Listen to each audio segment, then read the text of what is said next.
உறவுகள் அனைவருக்கும் வணக்கம். இன்று திருநெல்வேலியில் நடைபெற்ற கொலை சம்பவம் தொடர்பாக நம்முடன் பேச இணைந்திருக்கிறார் மரியாதைக்குரிய ராஜ்பாண்டியன் அவர்கள். ஐயா வணக்கம் ஐயா. வணக்கம் டி.கே.வி. ராஜா, வணக்கம். சொல்லுங்க ஐயா, திருநெல்வேலியில சிறிது நாட்களாக எந்த ஒரு அசம்பாவிதமும் நடைபெறாமல் இருந்த வந்த சூழ்நிலையில தற்போது கவின் என்ற மாணவன் கொலை செய்யப்பட்டிருக்கிறார். காரணம் என்ன? காரணம் ஐயா என்ன? காரணம் வந்து சாதி தான் காரணம், வேற என்ன? சாதி வெறி பிடித்த கூட்டம் வந்து இன்னைக்கு யாரை கொல்லலாம், என்ன எவன் தாலி அறுக்கலாம் என்ற கணக்காக வந்து இன்னைக்கு ஒரு வெறி பிடிச்சு அலைகிறாங்க. இந்த பையன் வந்து கவின், என்னோட பேரு. 25 வயது, இன்ஜினியர் படிச்சிருக்கிறான். 1 லட்சத்துக்கு மேல சம்பளம் வாங்குறான். இவங்க தூத்துக்குடி மாவட்டம் ஆறுமுகமங்கலம் தான் இவருடைய ஊரு. தூத்துக்குடி மாவட்டத்துல. ஆமா. தந்தை வந்து பெயர் வந்து சந்திரசேகர், அவங்க அம்மா பேரு செல்வி. ஒரு ஆசிரியையா இருக்காங்க. ஒரு ஒரு வசதியான குடும்பம் அந்த குடும்பம். தேவேந்திர உள்ள வேளாளர் சமுதாயத்தை சேர்ந்த குடும்பம், ஒரு வசதியான குடும்பம். இந்த பையன் படிக்கும் போதே ஒரு பெண்ணோட நட்போட இருக்கிறான். காதலா என்று சொல்ல முடியாது, அது உறுதிப்படுத்தல இது வரைக்கும். அந்த பொண்ணு என்னன்னா ஒரு தனியார் மருத்துவமனையில சித்த மருத்துவம் முடிச்சு பணியாற்றி வராங்க. இந்த நிலையில வந்து இந்த பையன் சென்னையில நல்ல 1,00,000 மேல சம்பளத்துல வேலை செய்யறான். தன்னுடைய தாத்தா வந்து உடல்நிலை சரியில்லாத காரணத்தினால வந்து மருத்துவமனைக்கு சேர்க்கறதுக்காக இங்க வரான், பாக்குறதுக்காக நெல்லைக்கு வரான். நெல்லைக்கு வரும்போது இந்த பெண்ணோட அப்பா அம்மா 2 பேருமே இன்ஸ்பெக்டர், சப் இன்ஸ்பெக்டர். எங்க மணிமுத்தாறு காவல் நிலையத்துல, காவல் படையில வந்து 2 பேருமே அங்க வந்து பணிபுரியுறாங்க. அவனோட அந்த பெற்றோர்களுடைய பையன் பேரு சுர்ஜித். என்ன சொல்றாங்கன்னா, சுர்ஜித் வந்து போன் போட்டு இந்த கவினை கூப்பிட்டு கூலிப்படையை வைத்து கொலை செய்ததாக வந்து சொல்லுகிறார்கள். ஆனால் வந்து இந்த 2 பேரு அந்த பெற்றோர்களா இருக்காங்க இல்லையா சுர்ஜித்துக்கு, இது ஒரு குடும்பமா தான் செஞ்சிருக்க முடியுமே தவிர அந்த பையன் மட்டும் செய்திருக்கிறதுக்கான வாய்ப்புகள் இல்லை.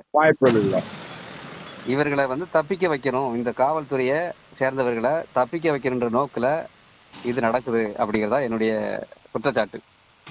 அப்ப என்ன பண்றான்னா, இந்த சுர்ஜித் வந்து போன்ல கூப்பிட்டு அந்த பையன் வந்த உடனே கூலிப்படையை வர வச்சு மிளகா பொடியெல்லாம் கண்ணுல தூவி ஓட ஓட வெட்டி இருக்கிறாங்க அவனை, இந்த கவினை. அது வந்து இப்ப அந்த பையனை அந்த சுர்ஜித் உட்பட ஒரு 4 பேரை கைது பண்ணியிருக்கிறாங்க. SC/ST வழக்கில் கைது பண்ணியிருக்கிறாங்க. அவன் என்ன வாக்குமூலம் கொடுத்திருக்கான்னா, மாற்று சமுதாயத்தை சேர்ந்தவன் வந்து என்னுடைய அக்காவை நான் வந்து காதலிப்பெற விரும்பல என்பதாக வந்து அவன் சொல்லியிருக்கிறான். SC/ST வழக்கில் தான் வந்து அவங்க கைது பண்ணியிருக்கிறாங்க. இது வந்து ஒரு மிகப்பெரிய, இந்த சூழ்நிலையில வந்து இந்த கொலையானது ஒரு பெரிய பரபரப்பை தான் ஏற்படுத்தியிருக்கு. அதாவது சாதிய ஆணவம் எந்த அளவுக்கு கொண்டு போய் நிறுத்திருக்கு பாருங்க. இவர் உண்மையிலே அந்த பெண்ணை வந்து விரும்பி இருக்காரா இல்ல என்ன ஏதுன்றது இன்னும் ஊர்ஜிதமா தெரியல இல்லையா? இன்னும் ஊர்ஜிதமா தெரியல. எதுக்காக கொலை நடந்தது, ஒருவேளை நல்ல வசதியாக இருக்கிறாங்களா, அப்படிங்கிற வகையில வந்து இந்த கொலை நடந்ததா, இந்த வசதியான ஆளுகளை வந்து நம்ம கொலை செய்யணும் அப்படின்ற நோக்கில நடந்ததா என்பதாக தெரியல. முழுமையான காரணம் தெரிய வருமா? முழுமையான காரணம் தெரியுது. ஆனா வந்து சாதி வெறியோடு நடந்திருக்குது இந்த கொலை என்பதாக தான் இப்போதைக்கு நமக்கு தெரியுது. கொலை பையன் அந்த பொண்ணை விரும்பினானா இல்ல அந்த பொண்ணு இந்த பையனை விரும்பினாங்களா, இது வந்து எப்படி அடுத்த வந்து இது முழுமையாக ஒரு விவரம் வரல இது வரைக்கும். ஆனா இந்த தேவேந்திர உள்ள வேளாளர் சமுதாயத்தை சேர்ந்த குடும்பம் வந்து ஒரு நல்ல வசதியான குடும்பம். ஆமா, பையனே 1,00,000 சம்பளம் வாங்குறான்னா பாத்துக்கோங்களேன். அந்த நிலையில வந்து இவன் பெண்ணோட வாக்குமூலம் எப்படியா இருக்கு? அந்த பொண்ணோட வாக்குமூலம் அது குறித்து எந்த தகவல் இது வரைக்கும் வரல, வெளியிடல. கைது பண்ணியிருக்கிறாங்க இந்த கொலைக்கு கூலிப்படையையும் அந்த சுர்ஜித் என்பவனையும். ஆனா அந்த பெற்றோர்களையும் கைது செய்யணும். தவறான வளர்ப்பு வளர்த்து சாதி வெறியோடு வளர்த்த என்ன மயத்துக்கு வந்து அப்படி வளர்க்குற? இது ஒரு பொது சேவையில இருக்கிற ஒரு காவல்துறை பையனை சாதி வெறியோட வளர்த்தா யாரு பொறுப்பு?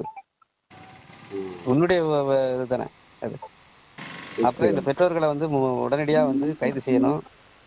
இந்த பதவியை வந்து பறிக்கணும். அந்த அவர்களுடைய அந்த குடும்பத்தினுடைய எவ்வளவு சொத்து சேர்த்து வச்சிருக்கான்னு தெரியல. எல்லாத்தையும் எவ்வளவு இழப்பீடு கொடுத்தாலும் இதுக்கு வந்து பத்தாது. ஒரு உயிர் இல்லையா அது? 25 வயசு பையன், அவனுக்கு என்ன தெரியும்? அவனை வந்து கொடூரமா கொலை செய்யுது எந்த விதத்துல நியாயம்? அது சாதியின் பேரால வந்து இங்க ஒரு படுகொலை நடக்குது அப்படின்னா இப்ப எஃப்ஐஆர் எப்படி ஏத்துக்க முடியும்? பதியப்பட்டிருக்காயா? எஃப்ஐஆர் போடப்பட்டிருக்கிறதா? எஃப்ஐஆர் போடப்பட்டிருக்கு. 4 பேர் கைது செய்யப்பட்டிருக்காங்க. SC/ST வழக்குல தான் இது கைது செய்யப்பட்டிருக்காங்க. ஏன்னா அவன் ஆணவ கொலைன்னு தான் சொல்றான். எங்க அக்காவை வந்து காதலிச்சான், அதனால வந்து அவன் தேவேந்திர குல வேளாளர் சமுதாயத்தை சேர்ந்தவன், நான் வேற சமுதாயத்தை சேர்ந்தவன், அதனால வெட்டி கொன்னேன் என்பதாக வந்து அவன் வாக்குமூலம் கொடுத்திருக்கிறான். இதுக்கு பின்புலமாக இருப்பது யாரு என்று தெரிய வருதா? பின்புலமாக சாதி தான் இருக்குது, வேற என்ன இருக்கு? சாதி இருக்கு. அவன் போலீஸ்காரனா இருக்கிறான். ஒரு 2 பேருமே இந்த சுர்ஜித்தோட அப்பா அம்மா 2 பேருமே போலீஸ். அப்ப அவர்களை காப்பாற்றுவதற்கு இப்படி ஒரு நாடகம் வந்து இது பண்றாங்க. அவங்களுடைய துணை இல்லாம, பெற்றோர்களுடைய துணை இல்லாம இந்த கொலை நடப்பதற்கான வாய்ப்புகள் இல்லவே இல்லை.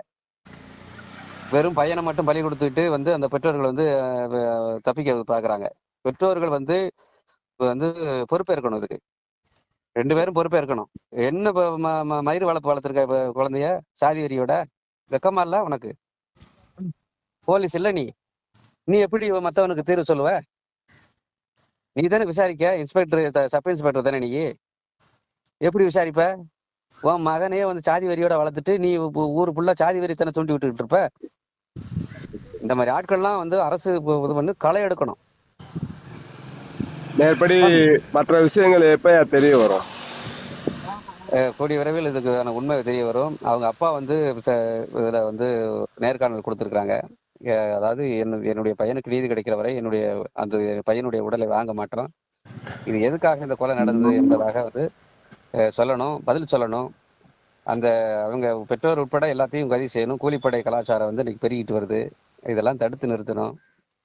300க்கும் மேற்பட்ட கொலைகள் வந்து தென் மாவட்டங்களில் நடந்திருக்கு, சாதி ரீதியாக மட்டுமே. அப்ப அந்த கொலை நடந்த நேரம் மட்டுமே வந்து கத்துறது, பேசுறது, அதை தடுப்பதற்கான வந்து முயற்சி எடுக்கிறது இல்லை.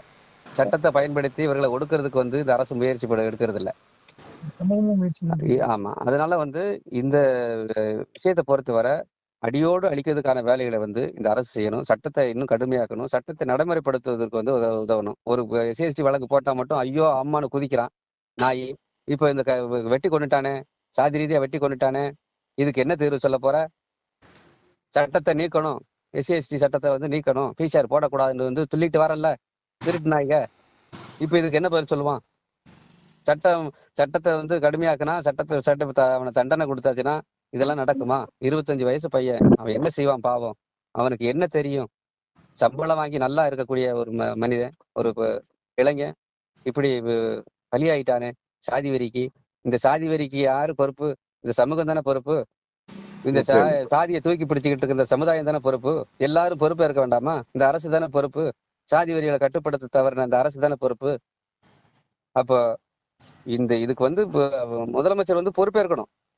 பொறுப்பேற்று ஐயோ இனிமே வந்து சாதி வெறி விஷயம் நடக்கக்கூடாது. உங்க வீட்டுல நடந்தா சும்மா விடுவீங்களா? உங்க சாதிக்கு நடந்தா சும்மா விடுவீங்களா? அப்ப சாதி ரீதியா வந்து அணிதிரள்றதுக்கு வந்து இந்த அரசே ரோடு போட்டு கொடுக்குதா இல்லையா? அந்தந்த சாதியை காப்பாத்துறதுக்கு அந்தந்த சாதி தலைவன் இப்ப உருவாகுவான். இது வந்து எந்த விதத்துல வந்து சரியா இருக்கும்? இது குறித்து போராட்டம் எதுவும் நடைபெறுகிறது? போராட்டம் நடைபெற்றுட்டு இருக்கு. அந்த KTC நகர்ல போராட்டம் நடைபெற்று இருக்கு. அங்கு வந்து தேவேந்திர குல வேளாளர் சமுதாய தலைவர்கள் எல்லாம் போற வண்ணம் இருக்கிறாங்க. நானும் நாளைக்கு அங்க வந்து நேரடியா போய் தமிழர் நீதி கட்சி சார்பா தமிழர் நீதி கட்சி சார்பா அங்க நேரடியா போறேன். போய் அங்க உள்ள வரத்தை எடுத்துட்டு அந்த ஒரு போராட்டத்தை வந்து நாங்க அறிவிப்போம். நிச்சயமாக இந்த சாதி வரியை அடியோடு ஒழிக்கிற வரை வந்து நாங்க ஓய மாட்டோம். சாதிய சமத்துவத்தை நிலைநாட்டுவதற்கான வேலைகளை வந்து தொடர்ச்சியா நாங்க செய்வோம். தொடர்புக்கு நன்றி ஐயா. நன்றி. நன்றி, வணக்கம். நன்றி.